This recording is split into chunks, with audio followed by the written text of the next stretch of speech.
Welcome to today's webinar.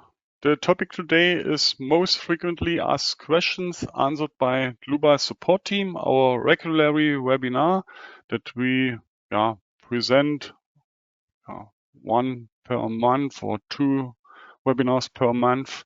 My name is Andreas Hörold. I'm responsible for marketing and public relations in the company Dlubal Software. For instance, the technical content of the website, the German and English webinars, customer projects, newsletters, and so on. I will be the moderator today, and I will also present the webinar. And Sandy will support me, but Sandy, you can introduce yourself. We can't hear you. Hello, my name is Sandy Matula. I'm responsible for the customer support here at Dlubal. Today I will answer your questions. Okay, thank you, Sandy, for your introduction. Then we can switch off our webcams that the attendees can see the full screen. Some words how you can ask questions. You can click on that button here, and then you can enter your question in that field. And you have to send the question, and Sandy will answer you. The other way is to watch the entire webinar and then email your questions to info@dlubal.com. Okay, then I turn to the program, to the first model, and the first question is, I want to determine the critical load factors for a simple model in a structural stability add-on, but I get the error message, too many buckling shapes required. Why is that?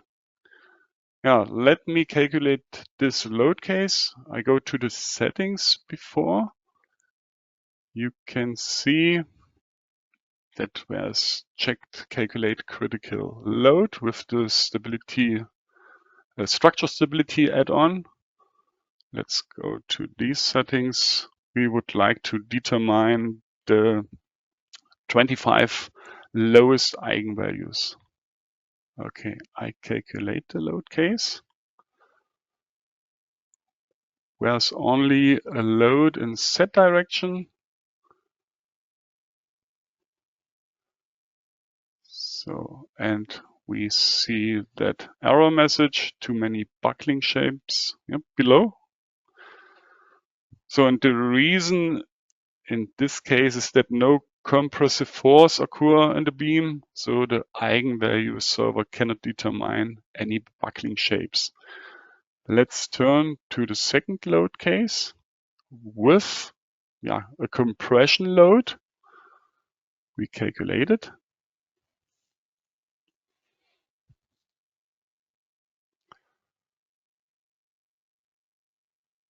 So in this case, we don't get an error message. That's the error message for load case 1. We go to the stability analysis and left above in the navigator results, we can see the different eigenvalues. Again, we can go through them. So, but when we go to the FE mesh settings and to the members, where is a member division of 24 set, and we change the value to 2. Okay, and apply. And then we calculate the load case again.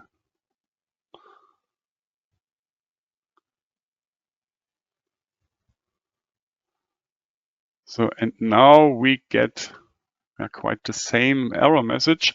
The maximum number is 14. Well, why is that? This is due to the mathematics used in FEM. The global stiffness matrix of the structure has a certain size, which is only allows a limited number of eigenvectors and ultimately eigenvalues. And through mesh refinement, the stiffness matrix becomes larger and therefore has more eigenvalues. Let's changed it back again. Mesh settings. I enter the standard value 8. Okay, and we calculate the load case again.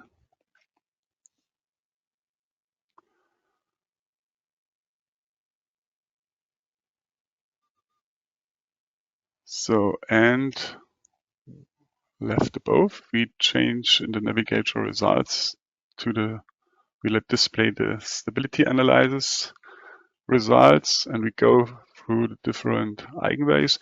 And you can see that's not a correct or a good eigenvalue because of the mesh refinement or the mesh setting of this member.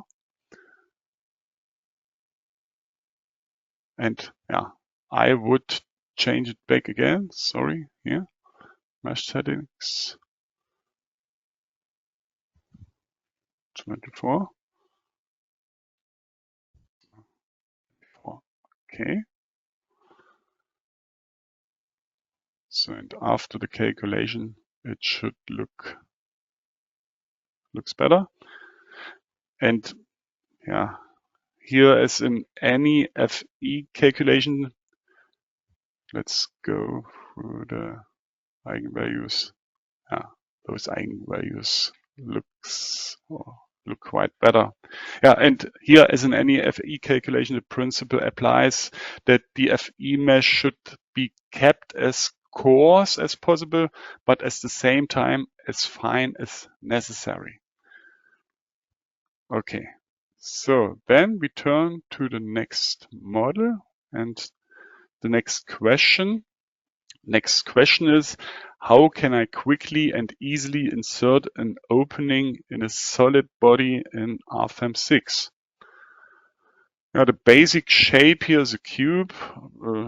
We now want to insert a rectangular opening and a rectangular pocket into it.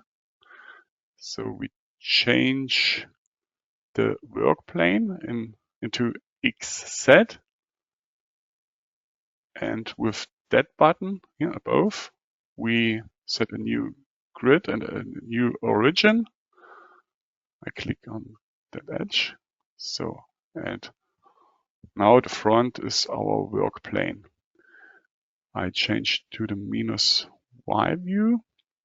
So, and we start with the rectangular opening left above.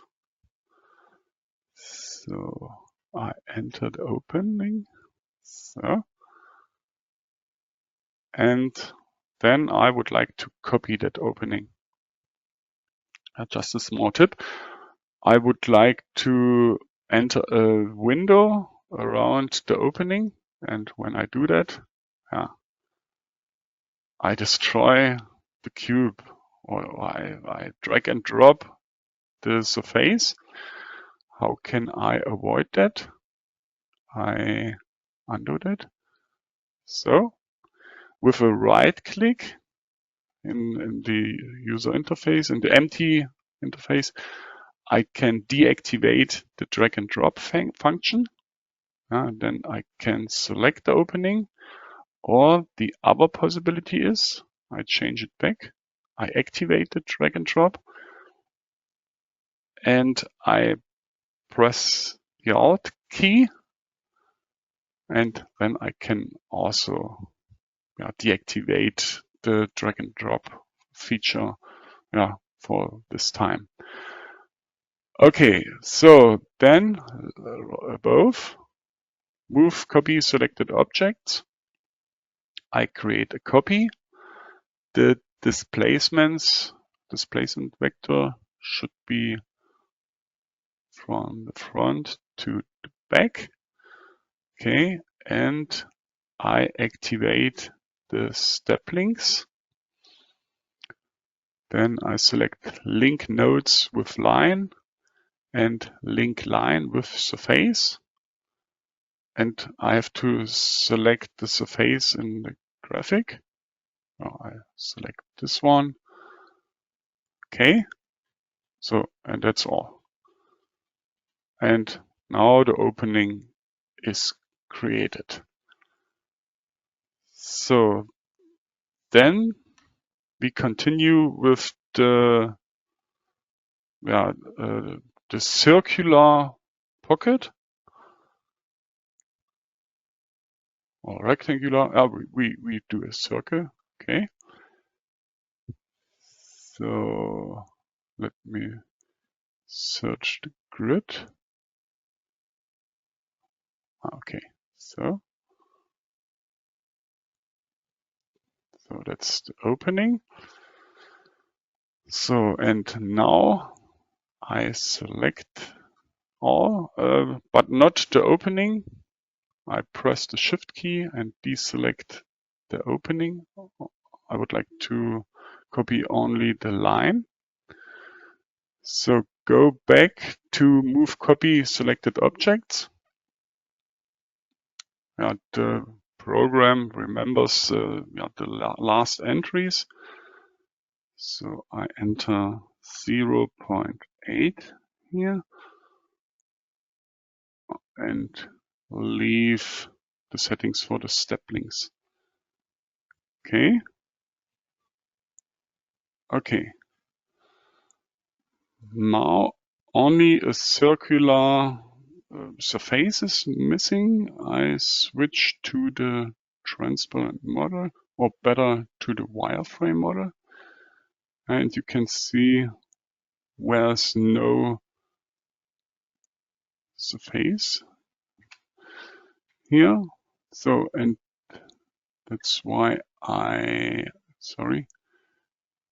select the boundary lines and create a surface. So stiffness type should be without thickness. Okay, and select this line. Okay. So that should be all. So I can go back to the transparent model. On the right side in the navigator data, you can see the solids, and now, it's in red color. We have to, the solid is not closed anymore. So how to correct it? I double click on the solid and I have to select the new boundary surfaces. So I clear it. Okay. And select all. Okay. And now all is correct again. We can mesh the cube. Okay.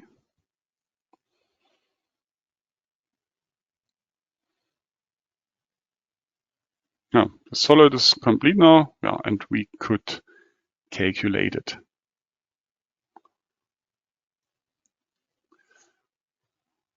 Okay, then we turn to the next model. That's a simple steel connection, and the question is, I have modeled a steel connection and would like to include a dimensioned sketch of it in the printout report. How do I do that? I double click on the steel joint. I can see the components. So, and let's go to the view in -y direction. No, in the x direction. Okay. And now we want to dimensioning the screw spacing. Now that's a quite new and often wished feature. So I do a right click in the free space, and then I can enter new dimensions. Can add linear dimensions, angular, radius, and so on. I create a linear dimension, so I click on the edge and the middle of the screws. Okay, then I choose the projection in Y direction and second plane. Okay. So then in the next step, also the vertical dimensioning. So projection in Z and first plane. Okay. Now the dimensioning is in meters. Now I would like to change that in millimeters. I go left at the bottom to the button units and decimal places. So I go to dimensions and change it here from meters in millimeters and change the decimal places to 0. Okay. Okay. That looks quite good. We save all with the apply button. And now we can print that graphic in the printout report. You can print it directly to the printer and so on. I print the graphics in the printout report. Okay. Now that's the preview. That looks quite good. I change it to window filling.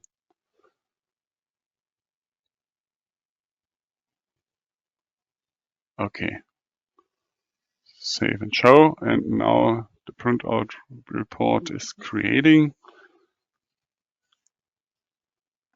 And we can take a look in the printout report. So.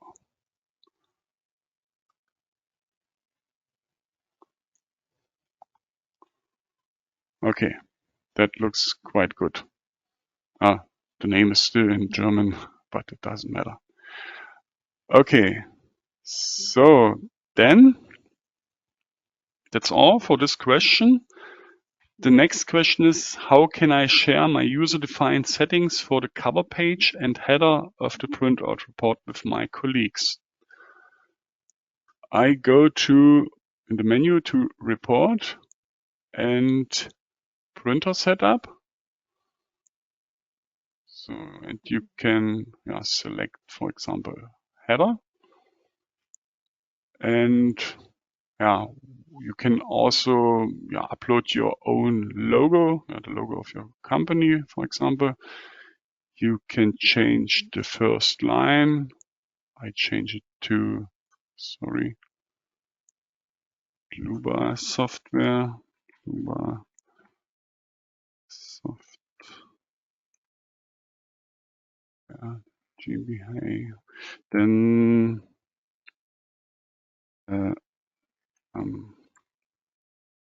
Weg 2 in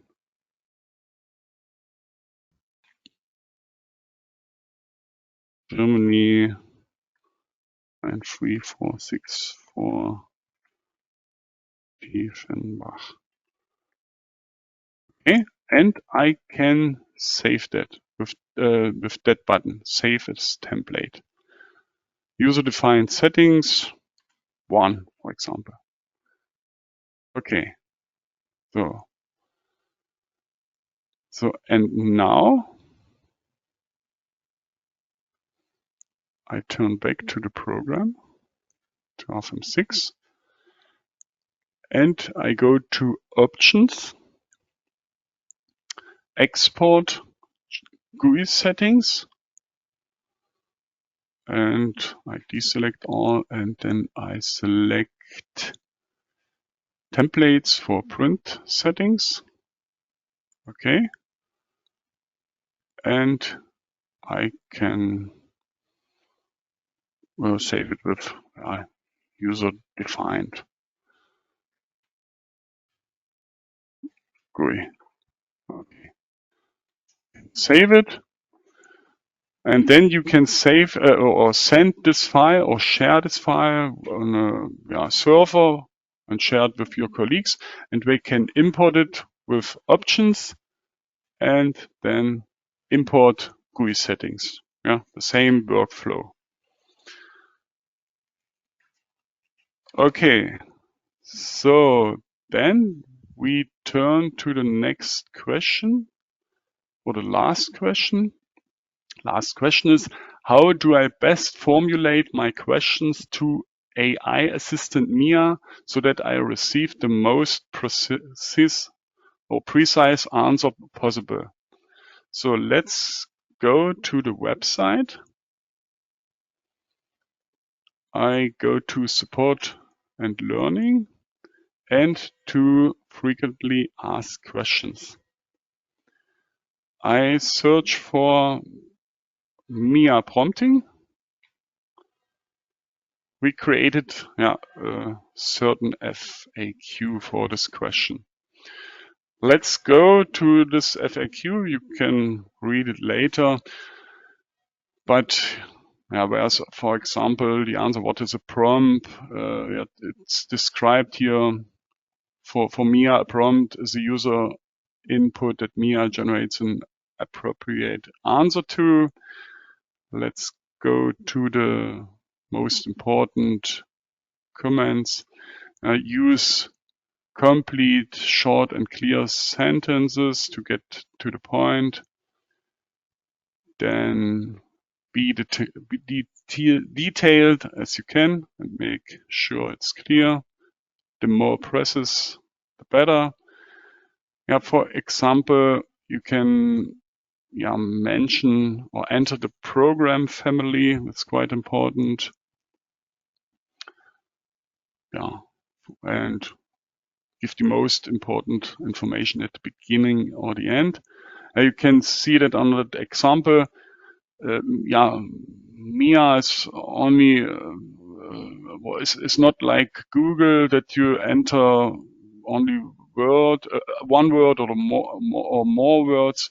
And you can see there's a quite different answer if you only enter 2 words or a complete precise question. Okay. I would like to introduce you a new feature. You can ask for formulas, and Mia is searching for the answer and gives you the formula. Let me enter or copy and paste the question. Question is, can you please show me the detailed formula for the moment of inertia about the z-axis for any cross-section? And Mia gives you an explanation, the main formula, and also detailed formulas for composite areas or for standard shapes, rectangular shapes, and also a description. Okay, that should be all for today's webinar. Thank you for your attention. Maybe an additional hint, in the next days you will get an email with the link to the webinar page with the recording and the models. You will get an attendee certificate, and so on. Okay, thanks again for your attention. Thanks to Sandy for answering the questions. I hope we meet each other in a future webinar. I wish you a nice rest of the day, and bye-bye.